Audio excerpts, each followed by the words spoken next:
This podcast is sponsored by nobody.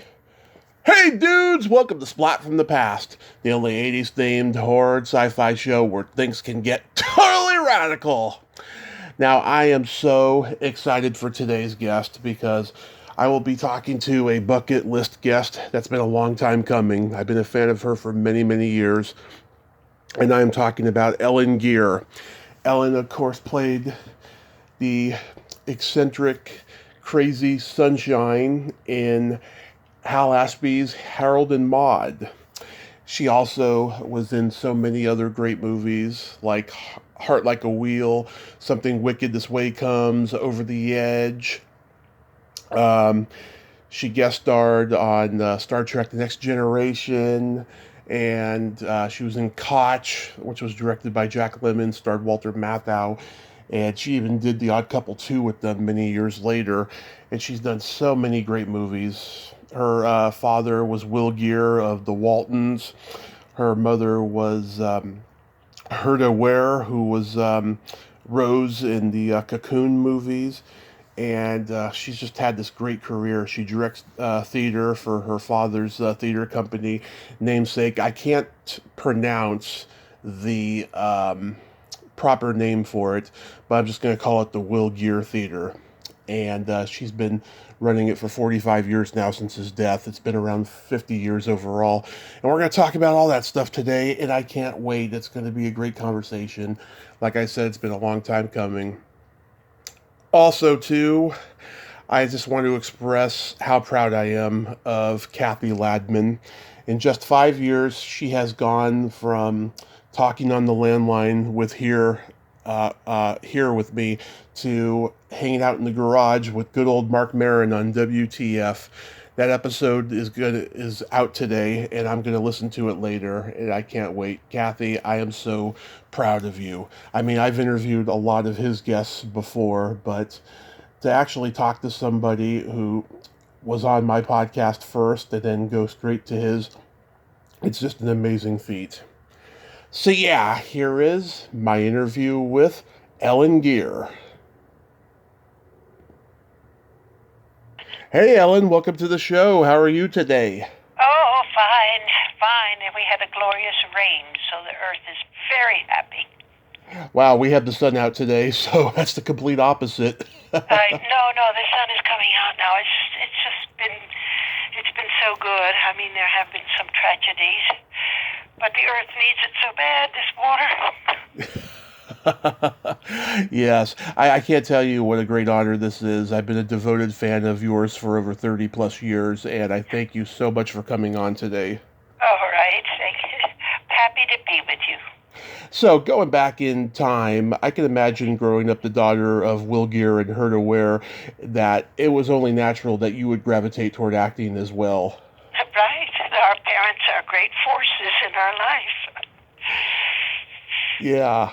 So, did they encourage you? Well, it was a different setup for us. I mean, they always encouraged us. Mm-hmm. I play about 14 different instruments. We always had our music. We always had our reciting and our poetry. But the blacklist it changed everything for us in our background. We weren't your normal 50s kids, Yeah. who had a lot of stuff and had to look a certain way, and people came to your house and you offer them a drink. All the things of the 50s was not part of our life because of the House of Un-American Activities Committee that really hit society hard and suppressed a lot of artists. Yeah. And so that was our background. Most of our youth was colored by that. There was a brief time early on in the beginning when Papa was making a lot of money because he was doing all secondary wonderful parts, like what was that, Winchester 73 and all O'Connor movies and things like that. And we had a fancy house for about a year and a half. And we had Schwinn bikes. And I mean, we were like part of the 50s almost. And then there was a knock on the door, and you got your pink slip, and we all everything changed after that. Yeah. Yeah, so that's what happened. And my mother was smart enough because she came from a very political family. She found a place up here in Topanga Canyon because she knew Papa would be happy without his work as long as he could garden, because he was a horticulturist graduating from Chicago University. And so we left our fancy house in Santa Monica and we came up to Topanga, and we started a theater for blacklisted actors. Really, is what it was, a place for artists to continue their work. Yeah. Oh my God. A couple of years ago, I talked to Judy Norton, and she told me she loved your dad. He was like a mentor to everyone on the Waltons. And there was an actress that guest starred on the show once who he knew as a McCarthy supporter, and he refused to work with her. Do you know that story? No, I don't. I don't know that story because that doesn't sound like Pop. Yeah, I don't even know if that's an internet story or anything like that, but it's probably folk tales or something, and yeah. I'm always pleased with folk tales because you never know the true source of them. I can give you one story when we were doing. It was wonderful. We were in Stratford, Connecticut at the Shakespeare Festival. John Houseman and John Houseman was one of the first people who gave Papa work. I mean, because he was out of work for 10 years in the biz.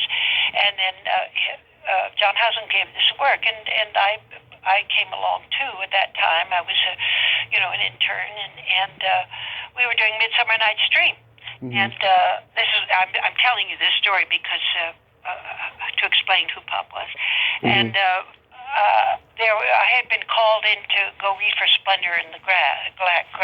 In the grass, yeah. That Natalie Wood did, and so I asked Pop first because I had a vague recollection that I didn't know that much about it. We just lived through the horror of it, and he said, "Oh, go say hello to the guy."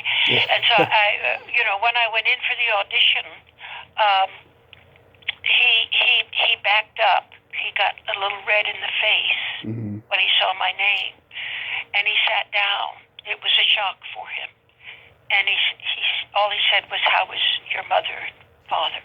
And I said, "They're fine," and I always was trying to understand what happened. The poverty that we went through. We slept in parks. And it was a terrible time for us. So I never really understood until I saw this man's reaction, and Wow. I never did audition. He just kind of guided me out. And when I went back I was doing the first fairy in A Midsummer Night's Dream, Pop's Wall and Morris Karnofsky. I can't remember what part he was playing, probably Aegeus or something. And Pop said, "How did it go?" And I said, "Well, it was really strange. I never got to read." And Morris said, "Well, where were you?" I said, "Well," I told him about the audition, and he got furious. He was so angry at my father. How could you even let him even meet you? I bet he was furious. And Pop just looked at him and smiled and said, when we have these kind of pressures that are beyond human scale, and you never know what you're going to do. You never know how you're going to react. Whether you're going to be, I call it a chicken, but he wouldn't say that, a rat or something like that. You don't know until you're there. And you have your life, you have your career, you have your family. How do you support? You don't know. And I learned from that the biggest lesson of my life, which was not to carry bitterness. Yeah. Not to carry bitterness. It was just a big moment, and I'll never forget it, and I'll love him forever because that was who he was. He didn't carry bullshit on his shoulders. That is beautiful. That is really beautiful. Yeah, it sure sounds like it. And of course, I remember your mom from the Cocoon movies. Yeah, Mama was so wonderful. She was our sunshine. She was our sunshine, and went through. I don't know how she did it. Actually, when I think back of those times, here she was with the 3 kids, and one very young, and we lived in parks. We were on the move, and it did split up our family. Pop went back to New York to try and work, and John Houseman got him a job. And, but Mom was really left out in the woods with us, and she made it. We did all right. Yeah. So after high school, did you attend college? No. I had to go to work. There was no money. I finished high school by mail. Mm-hmm. Because I was being an apprentice. No, I never did. Here's how I went to college. I was working in Ann Arbor, had nice little parts as an ingenue. Mm-hmm. I would take my books and I would walk into Ann Arbor, the college there, and I would sit in the back because I wanted so badly to learn. And they never kicked me out. I would walk into any class I wanted to and sit in the back. Mm-hmm. The other way I learned was when I was on tour with Bert Lahr and, again, Midsummer Night's Dream and The Winter's Tale. Yeah. In that day and age, they had those Oshkosh trunks, Yeah. Maybe you don't know. You're probably too young, but they're I've wonderful. heard. you could carry everything in them. Mine was full of books, and I had spoken to a teacher, and they gave me a list of things to read, a list of things to do, and that's how I spent my time. I would be learning when everybody was out having a drink after the show. I was too young to go in the bars. Yeah. You were like one of the opening people for the Guthrie Theater. Oh, God, that was a blessing. I learned so much from that man, Tyrone Guthrie, and his cohort, Douglas Campbell. They were extraordinary. I was there. I was like a puppy dog. Yeah. I did whatever they wanted because I knew they were giving us American actors a chance to really understand what elevated language meant, how it reached people. They taught us the humanity of Shakespeare. So it became a huge stamp on my life. Yeah, on what theater means to a community. Do you ever go back there and see how it's evolved? No, I never got to see the new building at all. I haven't been back. I know that one of our actors came home and said, "Ellen, you're on the wall." So no, I haven't been back. I love being where I am. After doing theater all over the country, suddenly to have a place that we've built over the years, the Will Geer Theatricum Botanicum, I don't need to go anywhere else because we're working with young people, we're creating a community, we're doing wonderful plays, even other than Shakespeare, and I raised a family, so it's good. Mm-hmm. You later were at the Actors Conservatory Theater in San Francisco. Yeah. Yeah, I'm born and raised in San Mateo, so I love hearing about San Francisco in that time. I've talked to a few people who are also at ACT: Lois Foraker, Donovan Scott, Tony Attell, Joy Carlin, who still teaches there. Yeah. So who were in your class? Oh, I was way back at the beginning of that time. I had worked at the Ford Theater, I think it's in Milwaukee, I can't remember, with Bill Ball. Yeah. It was Bill Ball. Priorly I had worked with Ellis Rabb, and I just stayed on because Bill Ball hired me. It's also where I met my husband, my first husband, and we just graduated on, to San Francisco and had a wonderful time there. I found a place with my little son. He was very young, and I loved working there. And it was very, very busy time. Bill Ball was quite a character, very important to have known, and his work was way ahead of the times.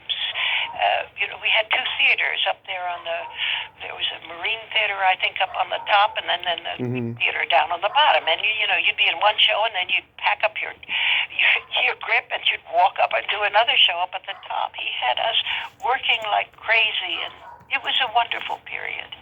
Oh, it sure sounds like it. You did like 12th Night and Our Town. Were those fun experiences doing those plays? Oh, it was wonderful. I mean, I worked with Richard Dysart then. I loved it.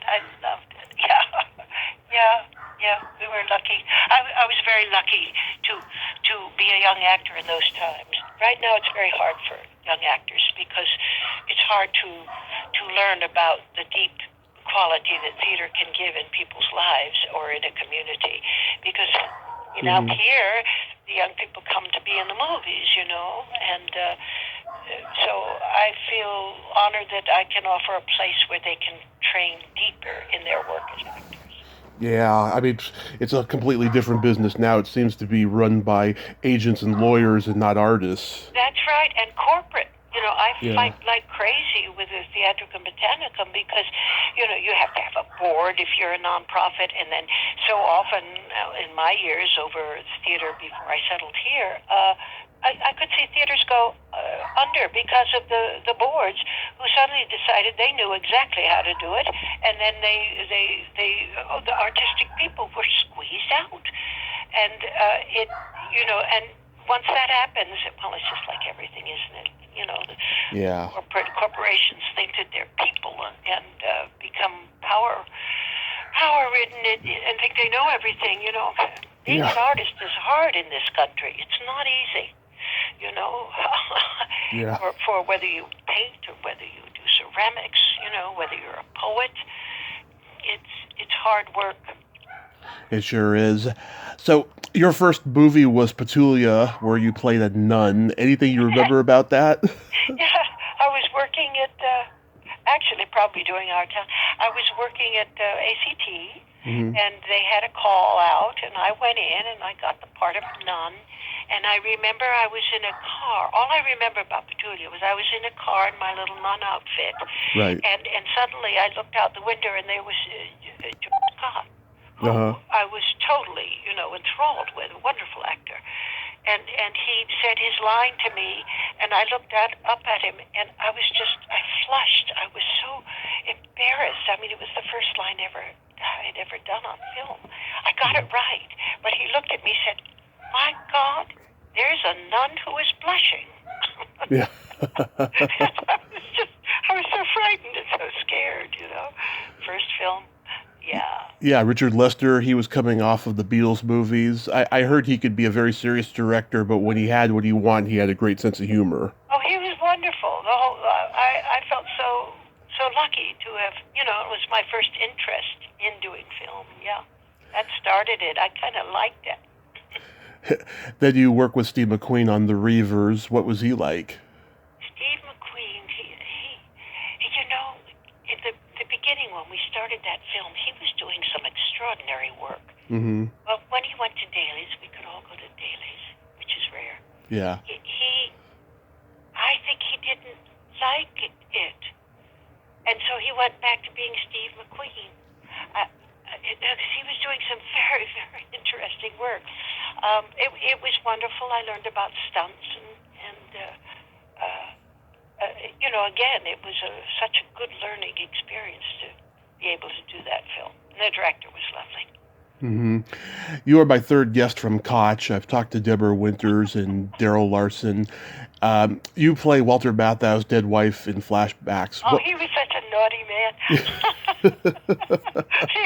he was just wonderful because we had to be. I think we were in bed in a pretend car. In a back shot, a railroad car. He was so funny. He just kept me giggling. What was it like to be directed by Jack Lemmon? He was super. They were wonderful to watch. They were elders and really knew their stuff, and they were deep friends. And that's the way it felt. And so it was a project that I think it was important to them. To have that time, and now that I'm older, I can see it, to have that time together in their life doing something artistic together. I felt honored to be there. Yeah. Yeah, you worked with them again years later on The Odd Couple, too. Did they remember you? Oh, yeah. Yeah. Oh, yeah. Oh, yeah. We were different at that time. Then I could say to any of the young girls, keep away from that Walter Matthau. He'll pinch you. Oh, no. They were wonderful. Yeah. I'm sure you get recognized often for playing Sunshine in Harold and Maude.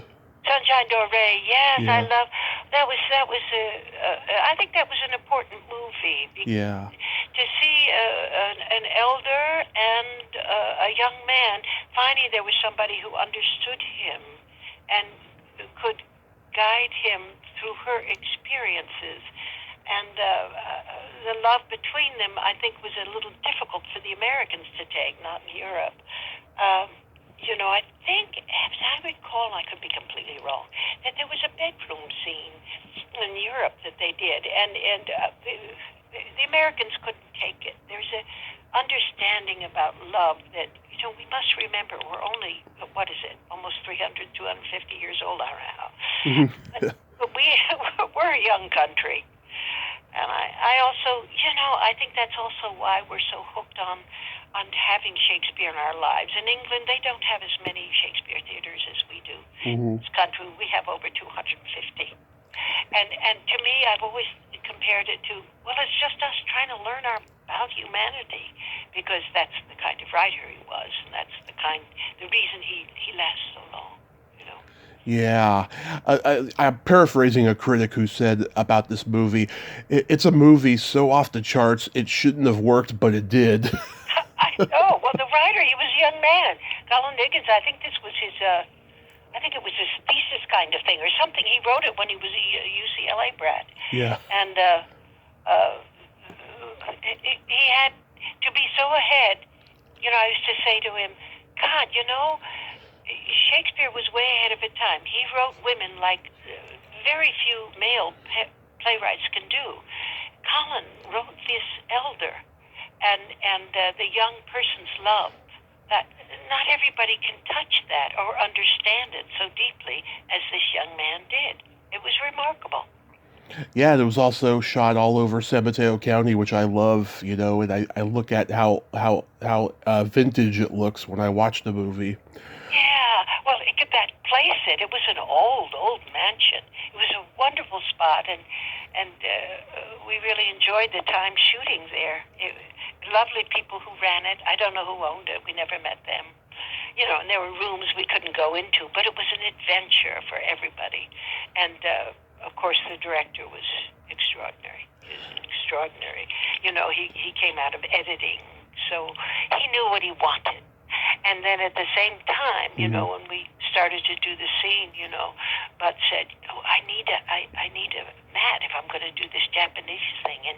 And not like most directors who would say, "Well, come on, you just do it without it," because they're worried about time and money. Mm-hmm. They sent somebody in town to get it. So that Bud, who was very young, he was only 26, I think, at the time, so they allowed him that space, and he just sort of said, "Okay, go," and we did the scene. We didn't really rehearse it much, and he understood how Bud worked, Yeah, there had to have been a lot of laughter. Yeah, he took care of his actors. Wonderful director, yeah. Did they let you keep that hat?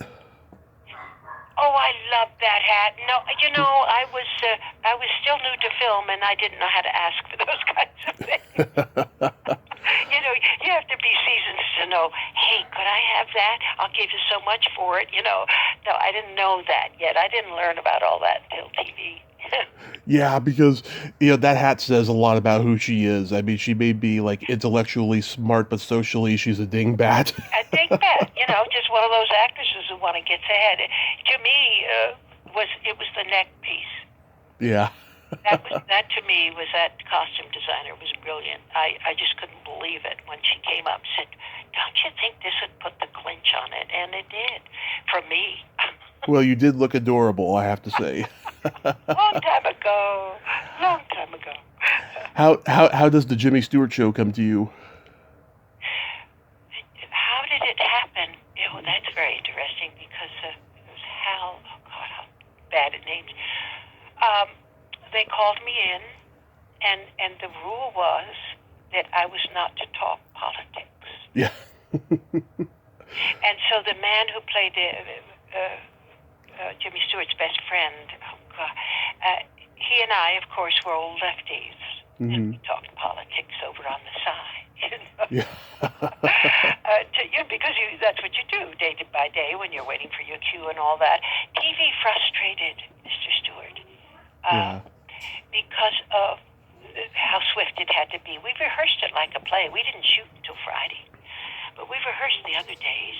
Yeah. And so I enjoyed that part of it, but he didn't like that at all. He liked the whole feeling of doing a film.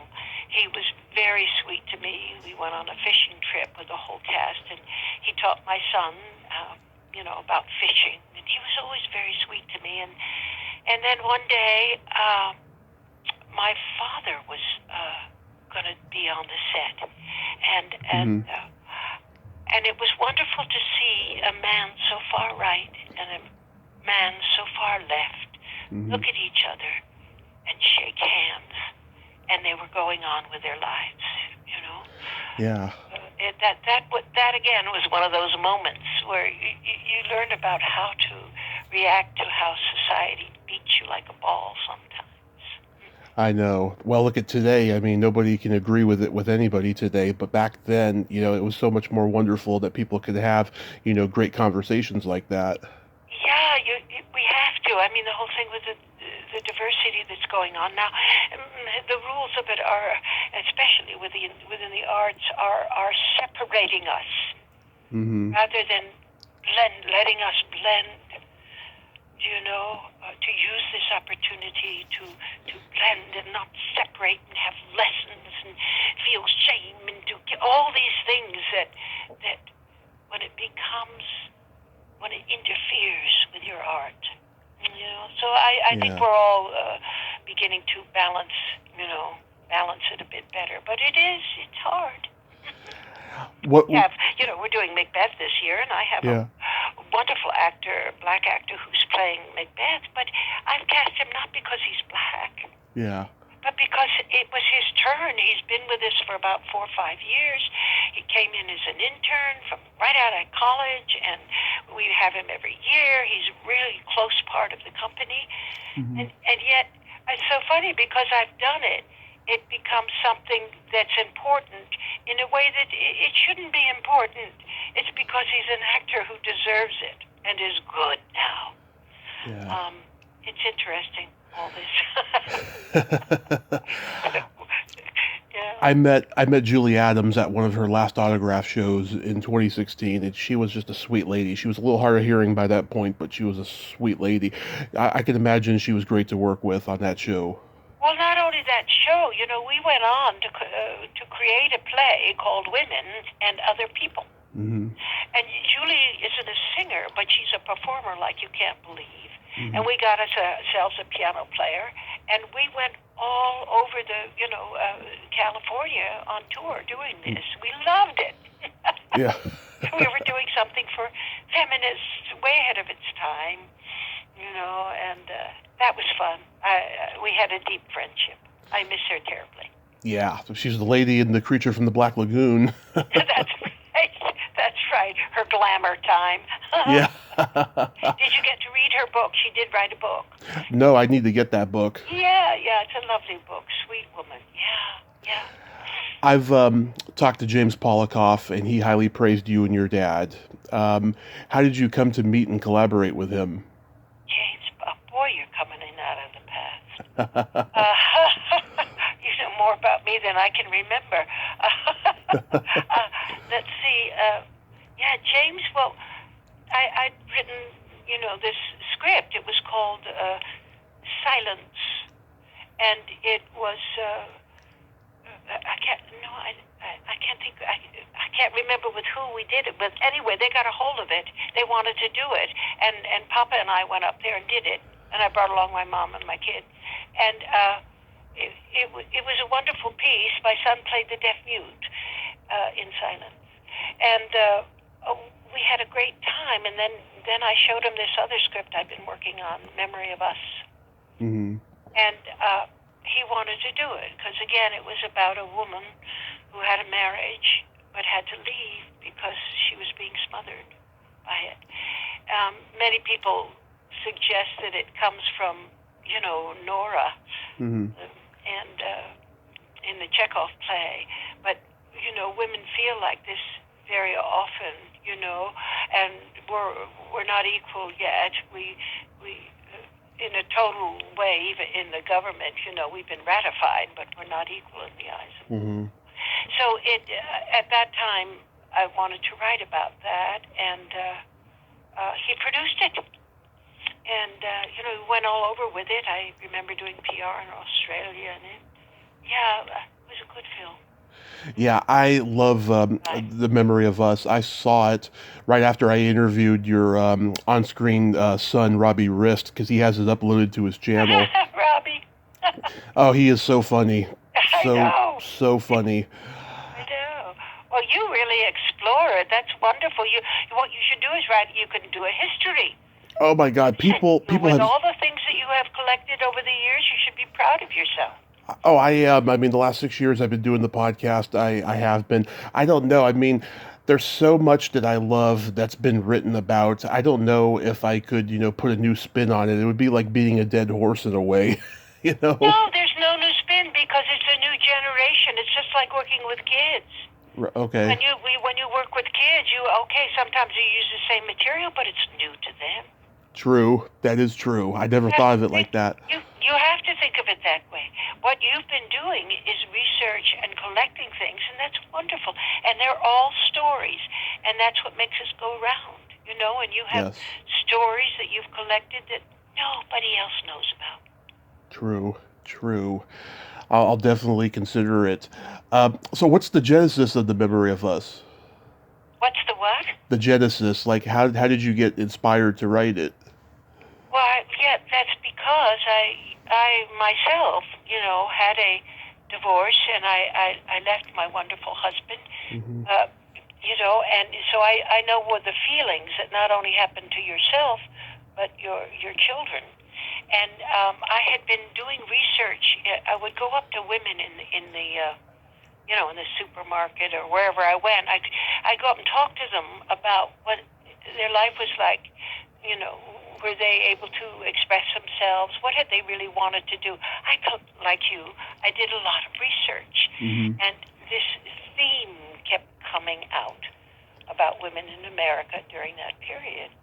That Mm-hmm. they weren't able to express or do the things they wanted to do.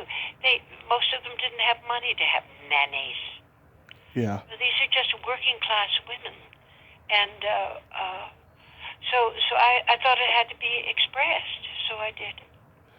Yeah, I love the open marriage element and stuff. I used to hang out with couples that were in an open marriage thing, and that business! Wow. yeah. I found that. I had no idea that was part of my research, and it was actually, I think it was my agent at the time. Mm-hmm. I can't remember who it was. It was the helper, and he started, because I asked his wife about, how was her life, because he's busy all the time, and she started to tell me about this, and then I did research on it that was going on at the time, this exploration of couples, and to me it was a cry, because sex is always ridiculous in this country. We spend so much time and energy on it.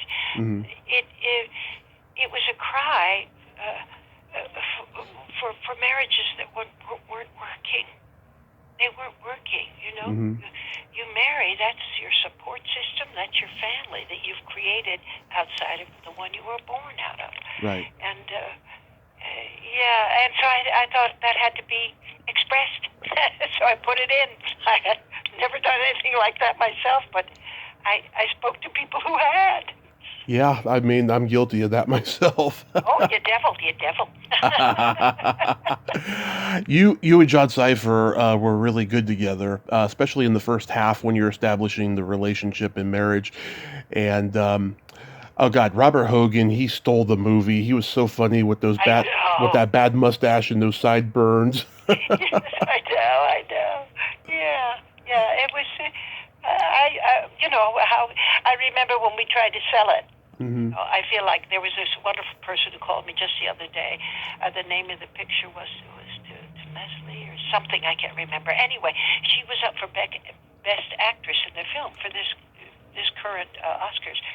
And they almost tried to get rid of her, I gather, because, she really pushed her way through, or her directors, and the director's wife did that. They actually sent me an email to make me see it, because I wouldn't have looked at it. There's too many films to look at.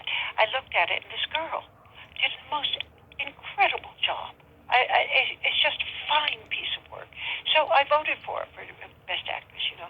And of course she didn't get it because the power of the Academy system, you know, they have money to advertise the best that they think, and so it goes. But it's all a big PR stunt. And it was that way with this film. When I came back with the film, we didn't have money for marketing and all that, so I would call up on the phone and say, "Hello, my name is da da da, and I'm working for this film. It's an independent film, and I was doing sales pitches on the phone. As what that's what happens when you do independence." Yeah. Did you really study belly dancing? Oh, the belly dancing was wonderful. There was this wealthy woman who told us about a belly dancing class. And no, I just took the class. Your dad plays the hotel manager. What was it like working with your dad? Oh, it's always wonderful. I mean, we've been doing theater together for years, you know. Yeah. In rep theater all across the country with ACT, so well, of course we cast him. You know, you help each other out. You know, I love working with Pop. I always did. We've done Prospero Ariel together. You know, he's been Friar Lawrence. There were so many things we did in theater together that are blessed memories now. Do you remember playing a nun on The Bionic Woman? I do remember that.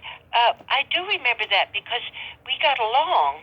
And she ended up having a house out here in Topanga. I remember going out there one time. Yeah, I do remember that. Thank you for helping me remember that. Yeah, well, I love sci-fi, so anything sci-fi I'll bring up.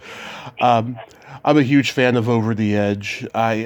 This story was based on a street gang that my family actually knew in San Mateo. One of the boys had gone to school with my mom and dad, and he was involved in the actual murder, which is sad. Oh yeah. What do you remember about doing that movie? Well, Papa just died. Was that 1978? Yeah. Yeah, Papa just died, so I was reeling. And it was a gift to be asked to go be in it because it was about youth who we as a society were not taking care of by giving them places to be and parents who were too busy with a 9 to 5 to really. We didn't know how to be families, is what it felt like doing that film in that script. And I thought it was a very important film, and that also brought that young actor into acclaim. What was his name? Matt Dillon. Yeah, Matt Dillon. Yeah, and he was lovely. Everybody worked so hard on that film. I loved doing that film. Yeah, George Leto produced that. I'm friends with his daughter, Andrea. I've interviewed her, and she's making a documentary about his life right now. Oh, how nice. That's wonderful. If she needs anything, just let her know. I'll tell her any memory that I have of it. Absolutely. And Jonathan Kaplan directed. You worked with him again. He was my favorite in the world. Yeah. You know, he was an old lefty, so we understood each other. Yeah. Yeah, you worked with him again on Heart Like a Wheel, which is one of my favorite biopics because. Oh, really? God, you're bringing back memories. Yeah, I love doing that film. She was so good in it. Yeah. Bonnie Bedelia, yeah, she was great as Shirley Muldowney, who was truly a pioneer in race car driving. Yeah, and you play Beau Bridges' long-suffering wife in the dinner scene, and I remember you open a fortune cookie and there's no fortune, and you complain about it, and Beau Bridges says, "Honey, I don't stuff these things." I know. Well, we're friends too. He lives up around here now, and he comes and helps us raise funds for the theater, Beau. And his daughter, Emily Bridges, is now our marketing maven. Yeah. She knows all about the digital world, and she's been on our stage just last year. She was in Merry Wives of Windsor. She played Mistress Ford. She was wonderful and pregnant. So now she just had another baby. That whole family is so talented, and they're so humble too. She's wonderful. She's a wonderful girl, and she's part part of our company and part of our family and part of our life. Yeah. Oh, Yeah. do you remember anything about Something Wicked This Way Comes? Oh God, yeah, Jason Robards. Yeah, I do. I think I just had Megan, and I was nursing, and they let me do it. Mm-hmm.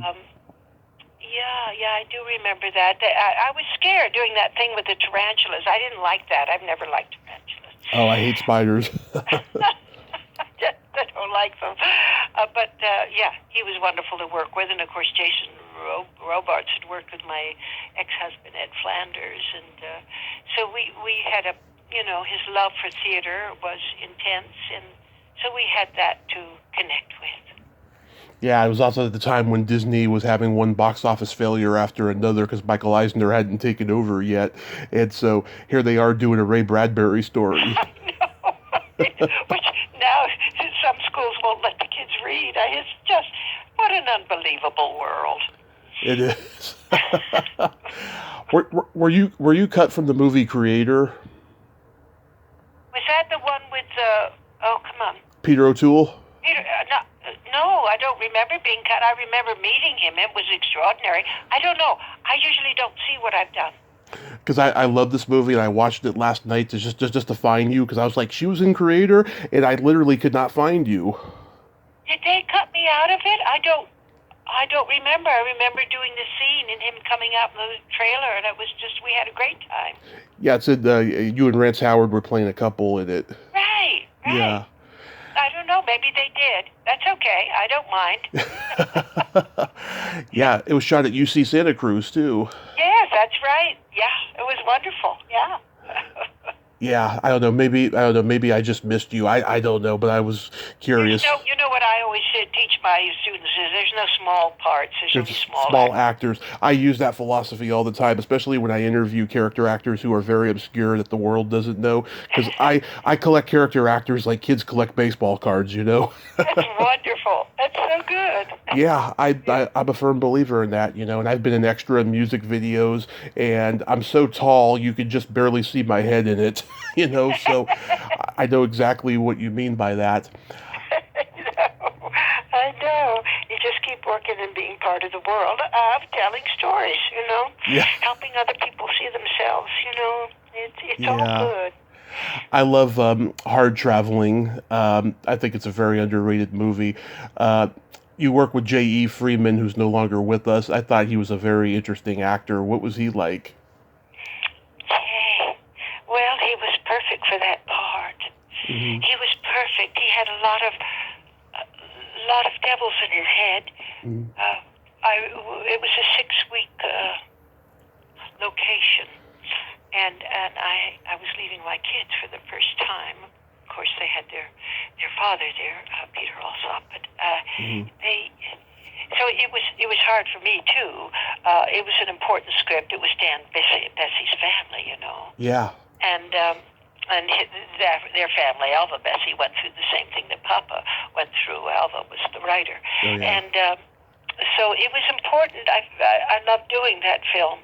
But I only remember one time, you know, it was a time when everybody was afraid of AIDS. Yeah. And he was bi, and so when it was time to kiss, we had to discuss it. Mm-hmm. I was a mama of a young person, and so we were very careful about that. And I remember one time we had a little time off, and we'd gone to see a movie, and we were outside, and it was late at night, and he said, "Okay, I'll see you later," and he walked off and left me.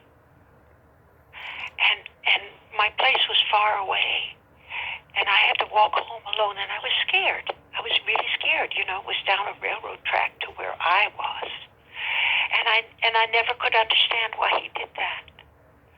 And I spoke to him later about it, you know, but he didn't even want to discuss it.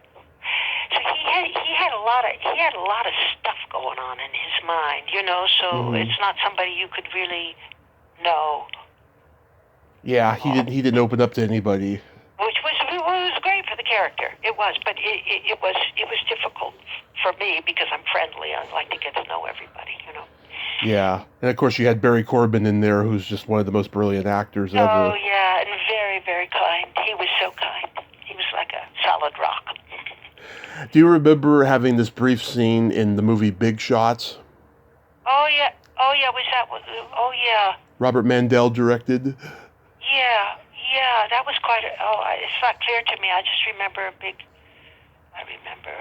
some kind of voting thing or something. You're the waitress in a very racially segregated Southern bar. The Yeah, kid, yeah. Oh, that was a long time ago. Oh, yes, now it's come back, yes. Yeah, I talked to one of the kids, Ricky Busker. He has had a rough life, but he's one of the sweetest guys I've ever talked to. And we both agree that's that little scene where you go and catch them and tell them where the father is. It's just so sweet and so altruistic, and just the way you sell it is just wonderful. And that smile you do as they walk off, it's just I love it every time I see it. Oh, well, thank you. Long time ago. Yeah. Did you enjoy playing Mary on Beauty and the Beast? I like the people involved in it, because James Avery was there, who I knew, and Armin Shimmerman, Oh and yeah. we're old theater buddies, so there was a lot to talk about, and the one who played father was very nice, and I just liked the people. It was an easy set to go to.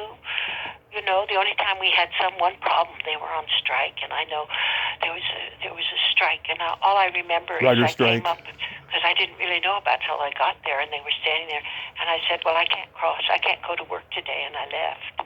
And the producers were always very nice to me because I was working at the theater, and I think one year I was doing the Romeo and Juliet, and I said, look, you just have me in the background there. Everything is important, I know, but I have this tech rehearsal, and it's the only one I'm going to get. Can you not have me? And they let me go. They were always very kind working with me, when I was trying to build the theatrical. Yeah. Remember that? Yeah. I used to watch that show with my grandmother, and I literally have not seen it since it was on. It needs to come back because it was a pretty good show. It was a good show. Everybody worked so hard. I remember there was a time when all the kids, it was one of the things with the Screen Actors Guild, and they were using some kind of smoke, and it bothered me. And this was before, it became such a big deal. And I said, I went to one of them. I said, I don't think we should be doing that around these kids. Mhm. Something's wrong. It's not right. And, nothing was being done. So I did. I called SAG. I said, I'm concerned about this. Can it be investigated? And they did. And from then on, they used a lens versus this actual stuff that they were pumping in the air around the kids. Mhm. I remember that. Because, that takes guts to do things like that. Absolutely. We recently lost Bert I. Gordon, who directed you in Satan's Princesses. Do you remember working with him? Satan's Princesses? I don't remember that. Was I any good? I saw it a long time ago. I'm sure you were good. You're good in everything. But yeah, There was one I remember that I wouldn't discuss because it was a psychiatrist who was pushed out a window. huh.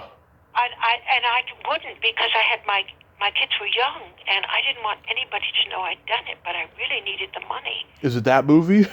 I can't remember. I can't remember, but I do remember watching this stuntman come out the movie dressed as me and hitting this balloon down below. I was just amazed, because then you showed the picture of her face splattered, and I thought, no, nobody must know I've ever did this. My kids would be so. I'm not going to. I remember that.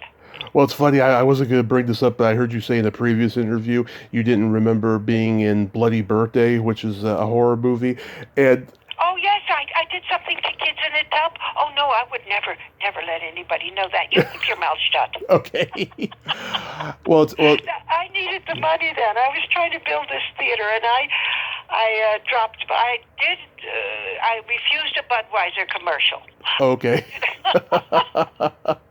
Because you're just in a funeral scene and like a party scene, and that's it. Oh, You don't get killed in that movie. Good.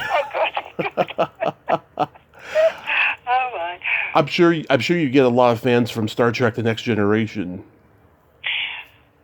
Yeah, well, that one. Yeah, everybody seemed to like that particular one. It upset my kids. Uh, Mom, you killed the thing I remember about that is they sent me to a hairdresser. And the hairdresser I didn't know about. I'd never been to a hairdresser, a salon in Beverly Hills. And they forgot about me. And so my hair came out striped because I didn't know to speak up. And I remember coming home with this striped hair, which was hysterical. And of course, I was sent back the next day to fix it. Yeah. I do remember that. Yeah, Star Trek was very difficult. The language was difficult. And the person who really helped me through that was the man who played Data.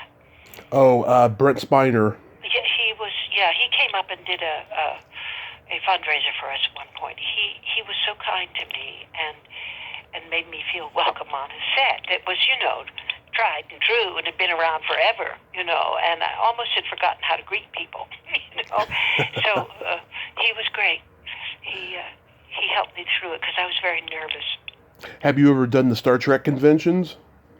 Oh yeah, I went to England, met a lot of wonderful people from Ireland, and sang songs for them, and we did workshops for them, and Armin and Kitty, his wife, and I. I know Kitty. Yeah, it was a fun time. It really was. Yeah, it was a good time. Yeah, I mean, it's gotten to be so big now that if you just guest starred one time, you'll be invited to one. I know. Well, a lot of actors now with those kind of sessions, they make money off of it, Yeah. I remember they just paid our way. I don't remember making any money off it. But I do, you just have to bring your pictures and sign them. And you meet wonderful people from all over the world. Yeah, the Hollywood show in Burbank has the actress Barbara Luna. She books all the old Star Trek actors that are still with us to be at the Hollywood show, that guest starred on there. It's pretty incredible what she's done with that. Occasionally she'll get Next Generation and the other spin-off people as well, too. Well, that's great. That's great. Yeah, it's good to keep the history of film alive, Yes, of course. Any anecdotes about working with Harrison Ford on Patriot Games and Clear and Pleasant Danger? Oh, yeah, he was wonderful to me because I was in the middle of a dilemma. I was taking one of our Shakespeare shows into the park, and I wanted a wagon of some sort in order to do this particular show. And I was sitting at the big conference table, and we were waiting and what have you, and so I was drawing something, and he asked me what that was, and I said, I'm trying to do that. He got all interested, and he drew a design that we used. Wow. He was a carpenter-like type person. I also remember when he was starting to hit on a beautiful young girl, and I remember saying, "Don't do that." Yeah. Yeah, but I had more guts then. So I read that the forgive me, what's the full name of the theater? The Will Geer Will Geer Theatricum Botanicum. That's Theater of Plants. He was a horticulturist. Theatricum Botanicum. Okay. Botanicum. Botanicum. Sorry. Botanicum. No. Nothing to be sorry about. I read. Many people wanted us to change it, but we haven't. I read that it celebrates 50 years this year. Congratulations. Is there going to be a big celebration party yet? Oh, yeah, we're going to be doing it in August. I think it's 5th, something like that. Yeah, I can send you any information on it if you'd like. I was just curious because, I mean, that's a huge accomplishment. We're in this age now where, theater is getting defunded and theater companies come and go, But let's face it, after any war, after any crisis, the thing that pops out first is music and theater, because that's the human condition, So we that's what I say to the young people when they say, why should I go into this? I said, if you have talent and you have something to express yourself with, theater will always be there. and they will try to say it isn't because it's about humanity, but it will always be there. Yeah. How many plays would you say you've directed? Oh, I can't remember. You never counted? I never counted. I'm not good at, I just go to the next project. Do you get a satisfaction teaching and directing that you don't get when you're acting? Yeah, it's a different. Passing on to the next generation is very important. You know, I love teaching. I went into directing because when we first started the theater, there was nobody else to do it. And, you know, we started out with Shakespeare because you don't have to pay royalties. Yeah. Yeah. That's really the truth. And then you see the value of it. And, you know, they've learned, even for young people in school, that it does something to their brain dealing with elevated language. Just like music, it does something for the young person's brain. Yeah, absolutely. Yeah, I mean, it's funny how Shakespeare and like the old the old monsters, Frankenstein and Dracula, they're in the public domain. That's why there's so many variations on them. Oh yeah, I mean, we did one. I took the book and I turned it into a play here, and my wonderful, talented nephew did the music. We turned it into music, and it was a hit. They were. I really need to do that one again because it drew so many people. And of course, out here in an outdoor theater, we have coyotes who would howl. We had bats fly around, you know, so it was really creepy. Yeah, I love doing Dracula. Well, thank you for reminding me. We should do that again. Oh yeah, of course, Dracula's a classic. Yeah. I got my memory refreshed last night that I actually know a member of your company, Cindy Kanya. Oh, she's so wonderful. She does our youth drama classes. She does our camp for young people. She's been with us so long. Yeah, she's a dear, dear woman. Very important to our company. She is so hilariously funny, I'll tell you. I know. Yeah, we've been together for many years. You know. Yeah. Do you have anything upcoming you'd like to mention? Well, just that, you know, our season is starting in June, and in May for the young people, and in June for our repertory company, we're doing Macbeth. My daughter is playing Lady Macbeth this time, which is very exciting for us. It's, you know, we're the fourth generation on stage now. My grandchildren have been on the stage. And then we're doing A Perfect Ganesh by Terrence McNally. Nice. An important playwright who's gone now. But this is a very good play for our times because you really see the American going into a culture they will never understand. No. Who live and exist for years and years and years, and suddenly our little things that we have to do to make ourselves better people and heal and do all these things, you can see how silly we can be as a young nation. And then we're also doing a play that I've compiled, Henry VI, Part 1, 2, 3, and Richard III. It's really the War of the Roses. Oh, yeah. And I've done it from the woman's point of view. Queen Margaret is all the way through those, and I've always wanted to connect them from her point of view. And so we're doing that this year. That's kind of exciting and new. And then we always do our Midsummer Night's Dream and added music to it. So it's going to be a good season. Lovely crop of new actors as well as some of our old buddies. Yeah. Do you still audition for film and television? Yeah, but you know they always do it on Zoom. Yeah. So I've got the light set up and all that. I don't know as I'm very good at that, but yes I do when they call me. But you know, as you get older, there aren't parts really for when you get older. You know, it's always the same thing. You know, they're either losing their mind or they get all excited if the older person says, and I hope this is all right for me to say, podcast, but they get all excited when the older person says a dirty word like fuck. Yes. You know, They love writing, and then you've got younger people who have no idea about the older experience. So I'm very picky. Yeah, I mean, especially at this point in your career and your life, that you could be picky it really now. is some of the stuff now. I can't go along with it, and I'm doing these beautiful classics, so I do what's best. Ellen, you are just so wonderful, and again, this has been a tremendous honor. I hope you keep going for another 50 years. Yeah, I plan to keep going. Well, thank you so much. It was a very easy interview. You're very easy to talk. Oh, thank you Good so luck, much. and write that damn book. Don't fool around. Just write it. I will. I'll be honest with you, though. I am been working on a memoir the last couple of years. Maybe once I get my butt in gear, I will write another book about my movie fandom. Yeah, do it. It's people all over. I mean, I get letters all over asking for pictures and what have you. So it reaches people in a way that's important to them. It's not something to be laughed at. Right. It means something when these stories hit people.